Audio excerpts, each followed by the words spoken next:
खैर अभ्यर्थियों नमस्कार, स्वागत है आप सभी का एक बार फिर से आरपी स्टडी फीवर के यूट्यूब चैनल पर। तो दोस्तों सीईटी 2022 की लाइव क्लासेज में एक बार फिर से आप सभी का स्वागत है, जहां पर हम सीईटी 2022-23 के लिए राजस्थान जीके की डेली क्लासेज लगाते हैं। आज के वीडियो में भी दोस्तों राजस्थान जीके की कुछ अति महत्वपूर्ण प्रश्नों पर चर्चा करने वाले हैं, जो कि राजस्थान के सीईटी परीक्षा के अलावा अन्य सभी कंपटीशन एग्जाम में महत्वपूर्ण साबित हो सकते हैं। तो सभी को क्लास को एंड तक वॉच करना है। बिना किसी देर की क्लास को शुरू करते हैं। प्रत्येक क्वेश्चन का आंसर आपको देते रहना है। पहला क्वेश्चन है, स्वतंत्रता के समय राजस्थान में कितनी देशी रियासतें थी? ऑप्शंस की बात करें 17, 18, 19 और 21। सभी को कमेंट बॉक्स में आंसर देते रहना है, मैं आंसर बताता जाऊंगा। तो स्वतंत्रता के समय राजस्थान में दोस्तों 19 रियासतें थी, ठीक है ना, 19 रियासतें थी। सी ऑप्शन इसका बिल्कुल करेक्ट हो जाएगा। चलिए बढ़ते अगले प्रश्न की ओर। अगला प्रश्न है, निम्न में से कौन सा जिला मेवाड़ क्षेत्र के अंतर्गत नहीं आता है? कौन सा जिला मेवाड़ क्षेत्र के अंतर्गत नहीं आता है? भीलवाड़ा, राजसमंद, बांसवाड़ा या फिर चित्तौड़गढ़? करेक्ट आंसर बताइए। कौन सा जिला मेवाड़ क्षेत्र के अंतर्गत नहीं आता है? तो देखिए दोस्तों, भीलवाड़ा, राजसमंद और चित्तौड़गढ़ ये तीनों जो है मेवाड़ के अंतर्गत आते हैं, लेकिन बांसवाड़ा जिला दोस्तों आपके मेवाड़ क्षेत्र के अंतर्गत नहीं आता है। ये दोस्तों आपके वागड़ क्षेत्र के अंतर्गत आता है, जो कि दक्षिणी प्रदेश है। डूंगरपुर और बांसवाड़ा दोनों जो है आपके वागड़ क्षेत्र के अंतर्गत आता है, इसलिए इसका करेक्ट आंसर हो जाएगा आपका बांसवाड़ा। अगला दोस्तों, जैसलमेर पर कौन से राजवंश ने शासन किया था? जल्दी से करेक्ट आंसर बताइए। प्रतिहार, चौहान, भाटी या फिर मुस्लिम? करेक्ट आंसर आप सभी को बताना है। जैसलमेर पर कौन से राजवंश ने शासन किया? करेक्ट आंसर की बात करें, देखिए दोस्तों, भाटी राजवंश ने वहां पर शासन किया था। तीसरा ऑप्शन इसका करेक्ट हो जाएगा। चलिए बढ़ते हैं अगले प्रश्न की ओर। राजस्थान का पंजाब किसे कहा जाता है? माउंट आबू, झालरापाटन, सांचौर या फिर ओसिया? राजस्थान के पंजाब के बारे में पूछा गया है, किसे कहा जाता है आपको बताना है।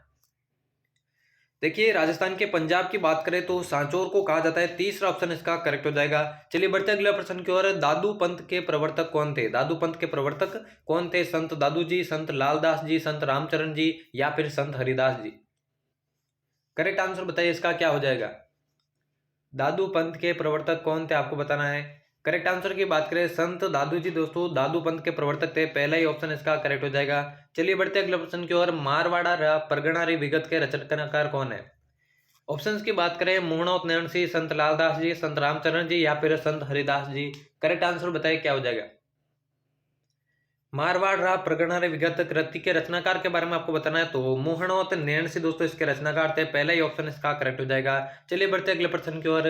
अगला प्रश्न है, राज्य निर्वाचन आयोग कहां पर स्थित है? जयपुर, अजमेर, उदयपुर या फिर बीकानेर? राज्य निर्वाचन आयोग कहां पर स्थित है आपको बताना है। करेक्ट आंसर बताइए। देखिए राज्य निर्वाचन आयोग की बात करें, इसका जो मुख्यालय है वो जयपुर के अंदर स्थित है। जो हेडक्वार्टर है जयपुर के अंदर स्थित है। पहला ही ऑप्शन इसका करेक्ट हो जाएगा। अगला प्रश्न देखिए, अगला है, राजस्थान से सर्वाधिक बार निर्वाचित होने वाली महिला लोकसभा सदस्य कौन है? मीरा कुमारी, वसुंधरा राजे, सुमित्रा महाजन या फिर उषा मीणा? करेक्ट आंसर बताइए, इसका क्या हो जाएगा। राजस्थान से सर्वाधिक बार निर्वाचित होने वाली महिला लोकसभा सदस्य की बात करें तो वसुंधरा राजे इसका बिल्कुल करेक्ट आंसर हो जाएगा।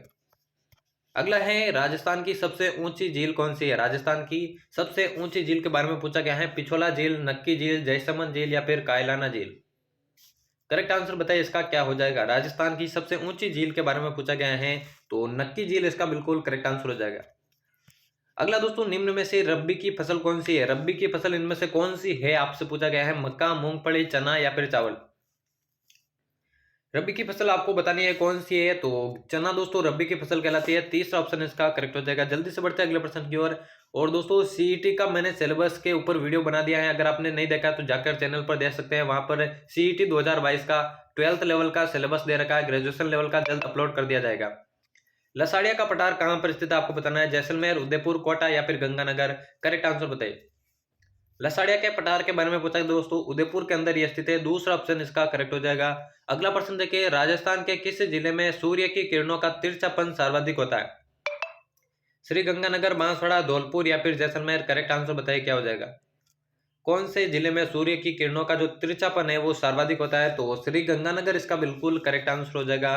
अगला प्रश्न देखिए, अगला प्रश्न है, जयपुर को गुलाबी रंग किसके द्वारा दिया गया? जयपुर को गुलाबी रंग किसके द्वारा दिया गया? महाराजा ईश्वरी सिंह, महाराजा माधव सिंह प्रथम, महाराजा सवाई राम सिंह द्वितीय या फिर चौथा ऑप्शन है सवाई जय सिंह? जल्दी से आंसर बताइए इसका। जयपुर को गुलाबी रंग किसने दिया था? तो सवाई राम सिंह द्वितीय ने दोस्तों जयपुर को गुलाबी रंग से रंगवाया था। तीसरा ऑप्शन इसका करेक्ट हो जाएगा। अगला प्रश्न है सरगासुली कहाँ पर स्थित है? सरगासुली कहाँ पर स्थित है? अजमेर, जोधपुर, करौली या फिर जयपुर? करेक्ट आंसर बताइए दोस्तों, क्या हो जाएगा इसका? सरगासुली कहाँ पर स्थित है आपको बताना है। तो अजमेर के अंदर ये स्थित है, पहला ही ऑप्शन इसका करेक्ट हो जाएगा। चलिए बढ़ते हैं अगले प्रश्न की ओर। किसका शासनकाल जयपुर शैली का स्वर्णकाल कहलाता है? सवाई जयसिंह, मान सिंह, राम सिंह द्वितीय या फिर सवाई प्रताप सिंह? किसका शासनकाल जयपुर शैली का स्वर्णकाल कहलाता है? तो देखिए दोस्तों, जयपुर शैली का जो स्वर्णकाल है वो सवाई जयसिंह के काल में तो शुरू हुआ था, ठीक है ना। सवाई जयसिंह के काल में शुरू होकर सवाई प्रताप सिंह के काल तक पहुंच गया था। इन दोनों का ही काल दोस्तों जयपुर शैली का स्वर्णकाल कहलाता है। आपको करेक्ट आंसर करना है सवाई जयसिंह। सवाई जयसिंह आपको करेक्ट करना है, जयपुर शैली का स्वर्णकाल, ठीक है ना। वैसे तो दोनों ही करेक्ट है। चलिए बढ़ते हैं अगले प्रश्न की ओर। अगला है डांडिया नृत्य कौन से क्षेत्र का प्रसिद्ध नृत्य है? मारवाड़, मेवाड़, नाथद्वारा या फिर बीकानेर? डांडिया नृत्य कौन से क्षेत्र का प्रसिद्ध नृत्य आपको बताना है। तो डांडिया नृत्य दोस्तों मारवाड़ का प्रसिद्ध नृत्य है, और मारवाड़ में भी दोस्तों जोधपुर का, ठीक है ना, जोधपुर का ये प्रसिद्ध नृत्य है। तो पहला ऑप्शन इसका करेक्ट हो जाएगा। चलिए बढ़ते हैं अगले प्रश्न की ओर। निम्न में से गण वाद्य यंत्र कौन सा नहीं है? करताल, मंजीरा, डमरू या फिर झालर? करेक्ट आंसर बताए दोस्तों, क्या हो जाएगा? गण वाद्य यंत्र इनमें से कौन सा नहीं है आपको बताना है। तो देखिए दोस्तों, करताल, मंजीरा और झालर तीनों आपके गण वाद्य यंत्र है, लेकिन जो डमरू है वो देखिए दोस्तों आपके ताल या फिर अवनद वाद्य यंत्र है, इसलिए यही इसका करेक्ट आंसर होगा। अगला है सहरिया जनजाति का कुंभ कौन सा है? सीताबाड़ी, ब्यावर, खरनाला या फिर बेणेश्वर मेला? सहरिया जनजाति के कुंभ के बारे में आपसे पूछा गया है, कौन सा हो जाएगा करेक्ट आंसर? तो सीताबाड़ी इसका बिल्कुल करेक्ट आंसर हो जाएगा। चलिए बढ़ते हैं अगले प्रश्न की ओर। चंद्रभागा का मेला कौन से जिले में बढ़ता है? चंद्रभागा का मेला जो है कौन से जिले में बढ़ता है? झालावाड़, बांसवाड़ा, जैसलमेर या फिर डूंगरपुर? जल्दी से बताइए आंसर। करेक्ट आंसर इसका बताइए, क्या हो जाएगा? चंद्रभागा का मेला तो झालावाड़ जिले में दोस्तों ये बढ़ता है, पहला ही ऑप्शन इसका करेक्ट हो जाएगा। अगला प्रश्न है राम स्नेही संप्रदाय के प्रवर्तक कौन थे? रामचरण जी, रामनाथ जी, रामकरण जी या फिर रामशरण जी? जल्दी से आंसर बताइए। राम स्नेही संप्रदाय के प्रवर्तक के बारे में पूछे तो दोस्तों रामचरण जी इसका बिल्कुल करेक्ट आंसर हो जाएगा। चलिए बढ़ते हैं अगले प्रश्न की ओर। अगला प्रश्न है सूफी अनुयायियों को क्या कहा जाता है? ऑप्शंस की बात करें, मुरीद, पीर, वारिस या फिर शेख? जल्दी से आंसर बताइए, क्या हो जाएगा? सूफी अनुयायियों को क्या कहा? तो सूफी अनुयायी के जो फॉलोअर्स है दोस्तों, फॉलोअर्स भी कह सकते हैं, अनुयायी भी कह सकते हैं, और उनके जो शिष्य हैं ऐसा भी पूछ सकते हैं, सूफी शिष्य को क्या कहा जाता है? तो मुरीद उनको कहा जाता है, पहला ही ऑप्शन इसका करेक्ट हो जाएगा। चलिए बढ़ते हैं अगले प्रश्न की ओर। ददेरवा में कौन से लोक देवता का जन्म हुआ था? तेजा जी, गोगा जी, पाबू जी या फिर वीर कल्ला जी?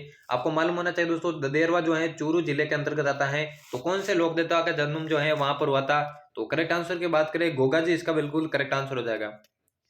दोस्तों ऐसी क्लासेस चैनल पर आगे भी मिलने को मिलेगी, तो चैनल को सब्सक्राइब नहीं किया है तो सब्सक्राइब करके बेल आइकन को प्रेस कर देना ताकि आने वाले वीडियोस की नोटिफिकेशन प्राप्त हो सके। अगला प्रश्न पूछा गया है राजस्थान को किस खनिज पर एकाधिकार प्राप्त है? लोह खनिज, क्रोमियम, जस्ता या फिर मैग्नीज? एकाधिकार के बारे में पूछा गया है, कौन से खनिज के संदर्भ में? तो राजस्थान को जिस खनिज पर एकाधिकार प्राप्त है वो हो जाएगा जस्ता, तीसरा ऑप्शन इसका करेक्ट हो जाएगा।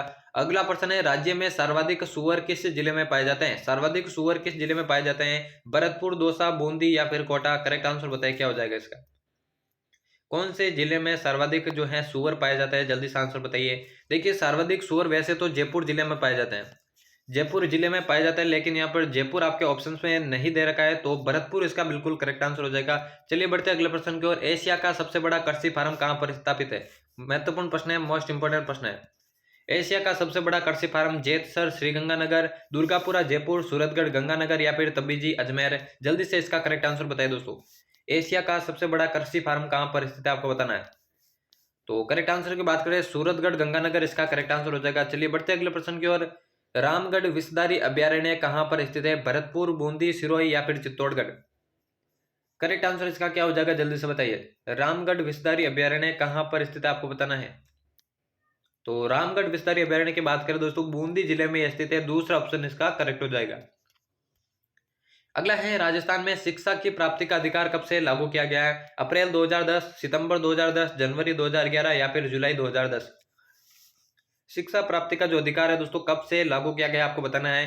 तो 1 अप्रैल, ठीक है ना, 1 अप्रैल 2010 को दोस्तों ये लागू हुआ था, इसलिए पहला ऑप्शन इसका बिल्कुल करेक्ट आंसर हो जाएगा। चलिए बढ़ते हैं अगले प्रश्न की ओर। अगला है राजस्थान में ग्राम पंचायतों का अध्यक्ष कौन होता है? प्रधान, ग्राम सचिव, सरपंच या फिर उप सरपंच? जो राजस्थान में ग्राम पंचायतें होती है उनका अध्यक्ष कौन होता है, यही आपसे पूछा गया है। तो इसके करेक्ट आंसर की बात करें, बिल्कुल सरपंच इसका बिल्कुल करेक्ट आंसर हो जाएगा। चलिए जल्दी से बढ़ते हैं अगले प्रश्न की ओर। राजस्थान में सर्वाधिक क्षेत्रफल वाला संभाग कौन सा है? अजमेर, जयपुर, जोधपुर या फिर बीकानेर? जल्दी से इसका करेक्ट आंसर बताइए क्या हो जाएगा। सर्वाधिक क्षेत्रफल वाला संभाग कौन सा है आपको बताना है, करेक्ट आंसर बताइए। तो इसका करेक्ट आंसर हो जाएगा दोस्तों जोधपुर, सी ऑप्शन बिल्कुल इसका करेक्ट आंसर हो जाएगा। चलिए बढ़ते हैं अगले प्रश्न की ओर। आज की क्लास का यह होने वाला है अंतिम प्रश्न, महत्वपूर्ण प्रश्न है। पूछा गया है राज्य का वास्तविक एवं कार्यकारी प्रमुख कौन होता है? देखिए राजस्थान जीके के अंदर आपके सीईटी के अंतर्गत देखिए राजस्थान का भूगोल, इतिहास, संस्कृति और राजस्थान की पॉलिटी, इसके अलावा करंट अफेयर से भी प्रश्न पूछे जाते हैं। सभी को समाहित रूप से दोस्तों इस वीडियो में लाया गया है। सभी प्रश्न इसमें संकलित है, पॉलिटी से रिलेटेड, राजस्थान की हिस्ट्री, कला, संस्कृति, सभी, ठीक है ना। तो सीईटी की तैयारी करने वाले चैनल को सब्सक्राइब जरूर करें और बाकी वीडियोस की नोटिफिकेशन प्राप्त करने के लिए बेल आइकन को भी प्रेस कर दे। तो राज्य का वास्तविक एवं कार्यकारी का जो प्रमुख होता है वो दोस्तों मुख्यमंत्री होता है, पहला ही ऑप्शन इसका बिल्कुल करेक्ट हो जाएगा। और भारत के संदर्भ में अगर पूछे तो प्रधानमंत्री इसका बिल्कुल करेक्ट आंसर होगा, अगर यही आपसे भारत के संदर्भ में पूछे। तो यहाँ पर दोस्तों 30 अति महत्वपूर्ण राजस्थान जीके के प्रश्न समाप्त होते हैं। तो उम्मीद करता हूँ आज की क्लास आपको पसंद आएगी। ऐसी क्लासेस चैनल पर आगे भी पाने के लिए चैनल को सब्सक्राइब करके बेल आइकन को प्रेस कर देना। तो मिलते हैं किसी और नए वीडियो में, तब तक लेते हैं अलविदा, धन्यवाद।